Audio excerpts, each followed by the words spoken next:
কর্ণফুলীতে আগুনে পড়ে 6 পরিবার নিঃস্ব।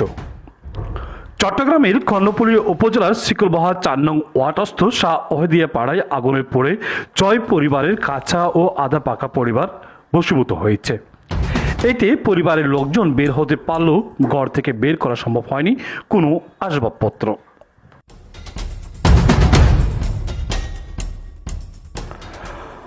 গতকাল বৃহস্পতিবার দিবাগত রাত 3:30টার দিকে এই অগ্নিকাণ্ডের ঘটনাটি ঘটে। এই বিষয়ে স্থানীয়দের ধারণা মতে মশার কয়েল থেকে এই অগ্নিকাণ্ডের সূত্রপাত হতে পারে। পরে ফায়ার সার্ভিসের একটি টিম ঘটনাস্থলে এসে আগুন নিয়ন্ত্রণে আনতে সক্ষম হয়।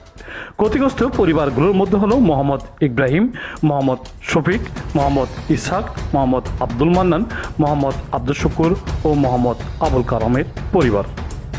তবে এখনো পর্যন্ত ক্ষয়ক্ষতির পরিমাণ নির্ণয় করা সম্ভব হয়নি।